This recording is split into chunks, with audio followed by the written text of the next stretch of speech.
Yep. Go ahead, Lonnie. Just say what you were gonna say. So. Okay. So I was explaining to Chico, that I grew up, in a family with a lot of animals, and it drove me from wanting to have animals in my home as an adult. They wouldn't allow you to have the dogs inside the house. Oh no, my family had a ton of animals everywhere. Oh, inside the house. Yeah, and they just wreaked havoc everywhere, destroying my things, whatever. We weren't looking after the animals the way we probably should have, Okay. He was turned off. Yeah, so I didn't want animals in my own home. Destroy your home. Okay, Yeah. okay. So as an adult, I never had any animals, and then of course I got married to Trish. We had Brooklyn, and I've been losing the dog battle for many months now. After many years of them wanting a dog. So that's when I took action and jumped online. And if we're gonna have a dog, I wanted to have the dog that I wanted. The dog that represents you. Exactly. Yes. People don't know that these dogs become an avatar of yourself. Like the strength, courage, never give up, all that stuff. Exactly. Yep. You ever owned a pit bull before, an American pit bull terrier? No, a good friend of mine who's a veterinarian in Las Vegas right now. Oh, okay. He owns his own clinic out there, but he had a red-nosed pit. Her name was Nala. Oh, okay, Nala. Okay, we have a Nala her. We have a Nala in New Jersey. Yeah. Yeah. So yeah, that was I lived with him. We were roommates or whatever. After college, and I absolutely loved her. You love Nala? Yeah. You mentioned that you're something about roommate had a dog. Yeah, I remember. Yeah. That She developed cancer and passed away last year. Oh. Yeah. That's very bad. Yeah. She was how old? Like 9, 10? She was like 9 years old, 9 or 10. Yeah. Okay. Around there. Okay. Yep. And they were feeding her regular dog food. Yeah. As far as I know. That's not good. Yeah. Yep. Yeah. But either way, so we knew we wanted another red-nosed pit, and how was that journey? Can you tell people how was that journey? Like when you went online, I mean. So when I went online, I was bombarded by all kinds of different breeders out there. With pit bulls that just like you said, that don't really look. They're not real pit bulls. You knew right away. This mud here is not a pit bull. Yeah, the big ones with the big head and big stocky ones. And I'm like, no, this is not what I wanted. And Exactly. I had to call my buddy Brian and say, what kind of pit bull was Nala? And he said red-nosed pit. And then so I started Googling red-nosed pit breeders, and I came across a couple before I found you. And me and Trish looked over the website. We were happy with everything we read, so I gave you a call. Oh, you went to my website first? Yeah, yep. Okay, so what kind of impression you got on that website? It was I know great. that website is not perfect. I made it myself. Okay. Originally that website, I don't know if it's 2010, 2012. We're in Brazil, and we're not selling dogs to anybody, but I really feel bad about people owning dogs that they're not real pit bulls. They're calling them pit bulls.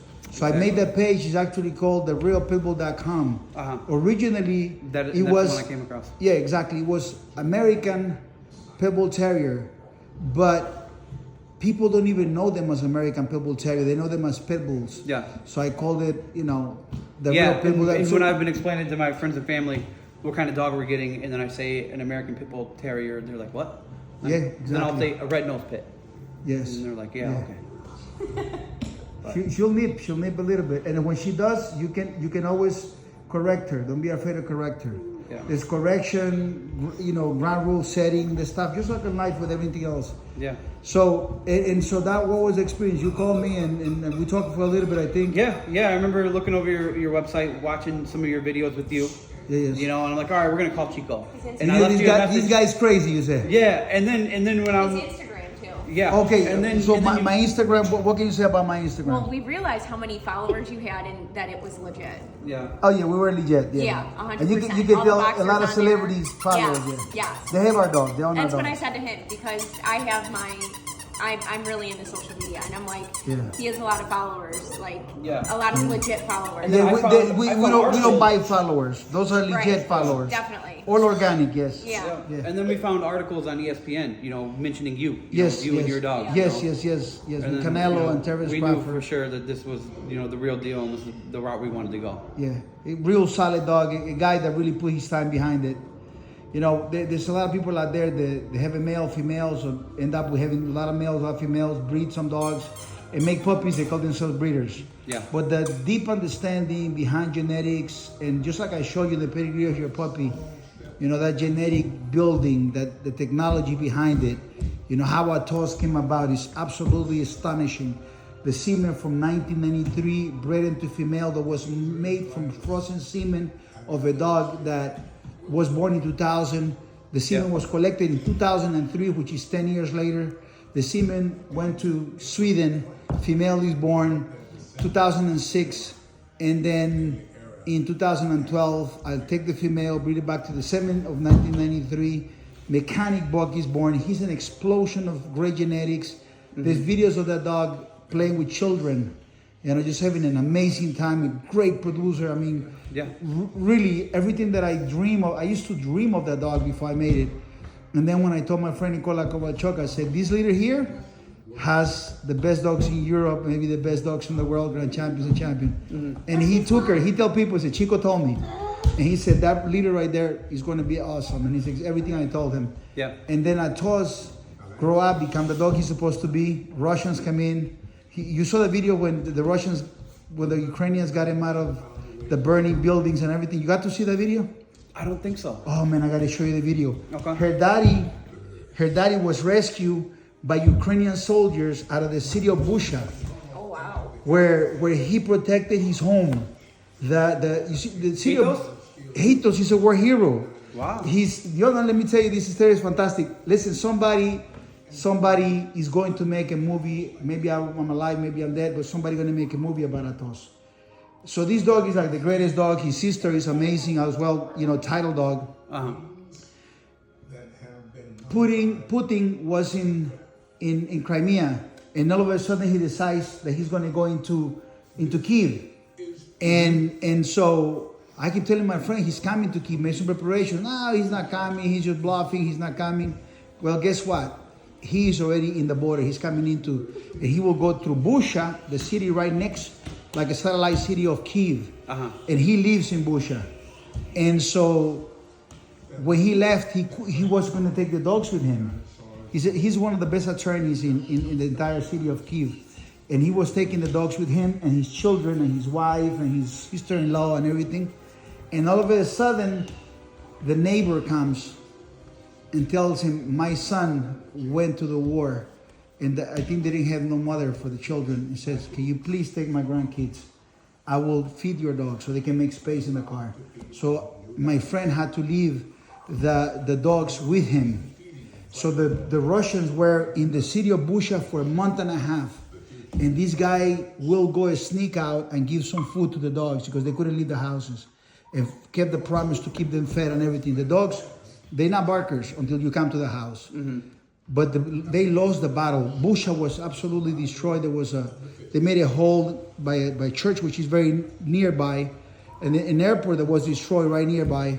They came in, and they buried people, like 450 people in a big hole. They just dropped them in there. They killed them. People with their hands tied in the middle of the street, and burned tanks. And so what happens? I'm going to show you the video now. Okay. And so what happens is, he calls me, he said, the Russians are leaving, they're already, apparently they were left. I got bad news for you. I said, what do you mean? He said, the dogs are dead. My wife started crying. I couldn't contain myself. I started crying like, man, these dogs. Because I had gone to Kiev so many times, like a few years, just to see those dogs, because they meant so much for me. Yeah. And now the dogs are dead. Oh my God. I tell you, man, you think about that stuff, it's heavy for me. And what happens is, when all of a sudden he says, listen, I got bad news and good news. I said, what's the bad news? He says, Rakata for sure got killed by a grenade blast. The neighbor sent me the picture, and he put a rose stick with the pin from the grenade next to the rose stick where he buried her. Mm-hmm. He said, but Atos, he's walking around. They can go save him because the Russians are still around. But he's walking around, lingering. He's really messed up. We don't know if he's going to live. So I said, you gotta go get him. And he's like, Chico, I'm like 46 hours away in Ivano-Frankivsk. I can't go there. There's no petroleum, there's nothing to get there. And I said, you gotta go. And then I remember that we have a common friend, a politician. His name is Roman. And Roman was working with the Ukrainian army. And I said, you gotta ask Roman to go get him. He knows him as a puppy, and he loves them. He loves cats, but he loves those dogs. So he went he took a platoon, and he went into the house, And we asked him to record the city. So he's driving. Listen to this. He's driving, and the burning buildings are there. Yeah. And as they roll into the house, which has his open doors and everything, Atos is dying on top of a couch. He's just halfway dead. So he goes to him and he says, "Hey, champion," talk to him, and they put him in the front of the car. And then he's all messed up, sold up, And for a month, a new veterinarian in another place was saying, "I don't know if he's gonna make it. We're taking pieces from him, surgery these. He's really, really bad. He was already How old was he rotten. at this point? He's 10 years old. He was about 7.5 at the time. So he survives, and I'm happy now. The city of Busha became like a genocide place, Yeah. And so they tell me that Atos is eating his table scraps, and sometimes he don't eat because they don't have food for themselves. Mm-hmm. And I told Thais, I gotta go get my dog. And so my wife was like, "Oh my God, how can you do it?" I said, "I don't know, but I'll figure it out." So I took a flight to Warsaw, Poland. Mm-hmm. And then from Warsaw, Poland, my friend Wojtek drove me all the way to the border of America. And here I am going with the same suitcases into Poland, into Ukraine. Mm-hmm. And a guy that I never met was waiting for me, Victor, and took me into Lviv, Ivano-Frankivsk. We stood there for some days. Then in the train, we got to Kyiv. And then there's a video when I called Atos, he came to me. Wow. And then So he was your dog originally? Atos? Yeah. I just told you, I bred the dog in Brazil. Yeah. And my friend Nikola Kovalchuk took the mama. He was born in Ukraine. He's a Ukrainian dog. He's bred in Brazil from American parents. Okay. American frozen semen. Father was made with frozen semen. These are American dogs. Yes. Okay. All right. I disconnected where he ended up in Ukraine. Because I bred the mama, Nikola took the mama and gave birth over there. So he was born in Ukraine. Okay. It's my dog 100%. The mama, I made it. The father, I made it. Okay. You understand? Yeah. I thought you had Athos before when he was younger. But I met him a few times. Uh-huh. But he's such a great pet. There's no one he didn't love. I will show you the video in a second. Let me show you. Okay.